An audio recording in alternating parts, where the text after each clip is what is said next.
The way I described it yesterday is this is a long chess game that the new front office is playing, and they've finally made some moves. But these might just be pawns, but you've seen the first couple of moves. What do you make of it? 301-230-0980. Also, I know a lot of times you guys call with questions, especially on the Wizards front. I don't get this. Can you explain it to me? Sure, I can do that. 301-230-0980.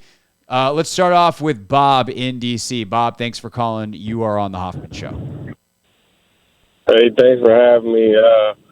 First off, I really, really love the Jordan Poole trade. You might be getting one of the top 10 to 15 best basketball players in a few years. You never know with that guy. He does some things on the court that not too many people can do. And I definitely think that the availability makes him a better player than Bill at this point in his career for me.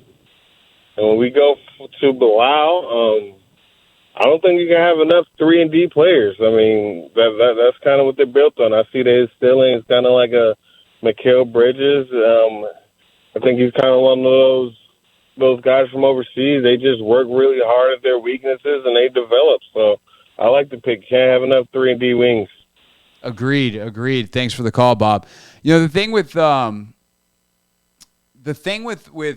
Coulibaly is, one, I don't know how good of an NBA shooter he's going to be immediately. The NBA game is so fast, and this is something like the hypothetical. If you hey, I'll give you, or for $1 million, do you think you could score a bucket in an NBA game? And it's like, yeah, I would just sit in the corner and wait for my moment. And if I had all game to do it, I could eventually hit a three. If that's the only thing I had to do was just stand there. And it's like, no, you wouldn't. You wouldn't get a shot off because, even if you've played pickup with D1 guys, the closeouts happen so fast and they are so tall and so long. The speed at which you have to play is something that you just can't prepare for in any other league in the world. You can obviously do a lot of drills and you'll get better in practice, and eventually the speed will become comfortable. But considering shooting is such a feel thing, considering shooting is such a, hey, can I get comfortable and be confident in my shot? Do not rush it. To then shoot at that speed is going to be an adjustment period. So that is thing one. Year one, 3-and-D, I don't know. I'll be happy if he plays defense, and I'll be happy if he hits some threes. But over time, I think that's definitely who he is. The ceiling question comes down to this. Is he going to get better enough on the ball? Is this someone who can develop into a pick-and-roll player and have the playmaking ability to create his own shot in pick-and-roll situations or off the dribble in general? And, of course, create shots for others. That's going to decide, is he just a 3-and-D guy who's solid and is a useful piece, or is this guy like a high-end starter, or potentially, the ceiling is there for him to become a superstar? That is the question with Bilal Coulibaly is, as a ball handler and a decision maker, how much better can he ultimately get? 301-230-0980. Taking some more calls. Let's go to Rob. Rob, thanks for calling. You are on the Hoffman Show. What's going on? You said that you mentioned a player who had a growth spurt at one point. He was smaller. That was Anthony Davis. Yes, that's exactly who I was thinking of. Yep. C.J. McCullough's also a guy I think they mentioned had like a crazy growth spurt as well. But, yeah, Anthony Davis. But, I mean, I have the hope that our first-round pick just doesn't become our first-round pick for the last 6 years.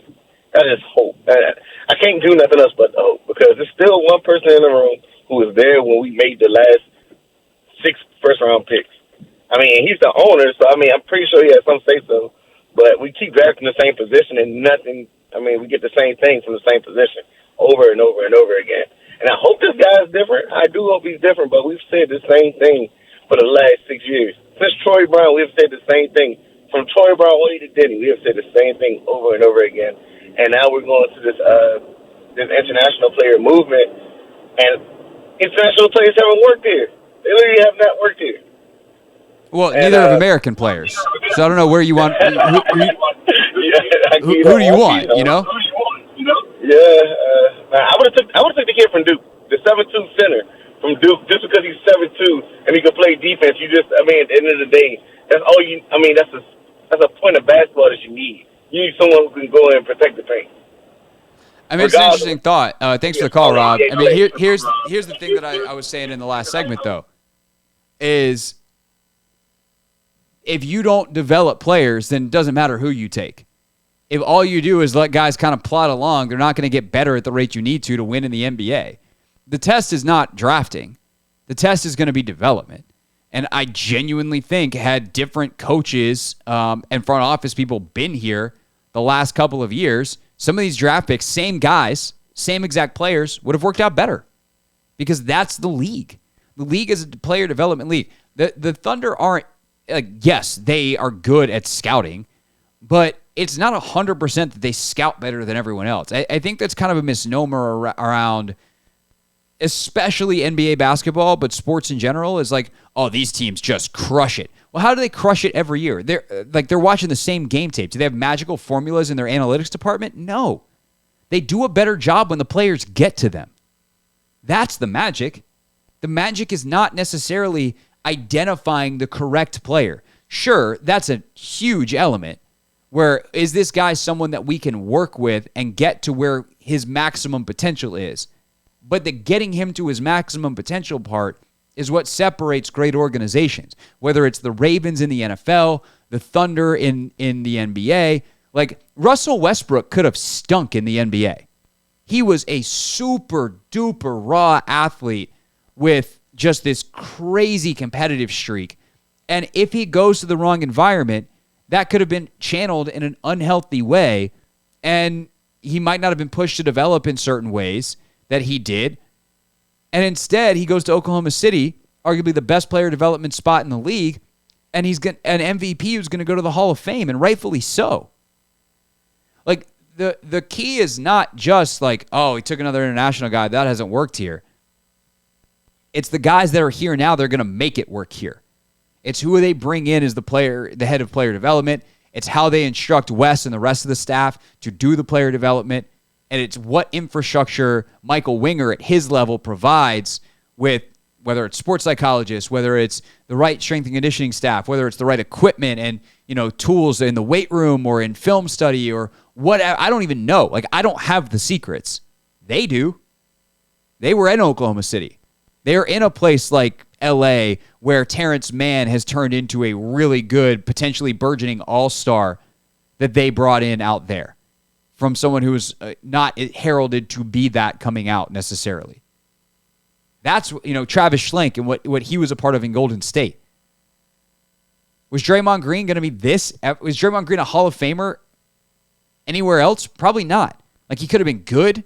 Obviously, part of it is, and he's like the perfect example. Draymond is a perfect combination of they took really good clay that had some things on it that perhaps other teams said, that's not actually good clay. They molded it well, and by the way, into the perfect shape for what they needed. They correctly identified the right talent and then got the absolute most out of it. And 4 titles and a Hall of Fame career later, that's what we think of when you think of Draymond Green. So I don't know if Bilal Coulibaly is all-star good, all-NBA good, Hall of Fame good, or not even good at all. But I know he's got a better chance of being the higher end and a lower chance of being not good at all because of the front office folks that are here and what they know about player development versus the unit that was here in the past. What's up, kiddos? It's your boy Clinton Yates from ESPN. It's the Hoffman Show on the Team 980. Tell your mama I said what's up.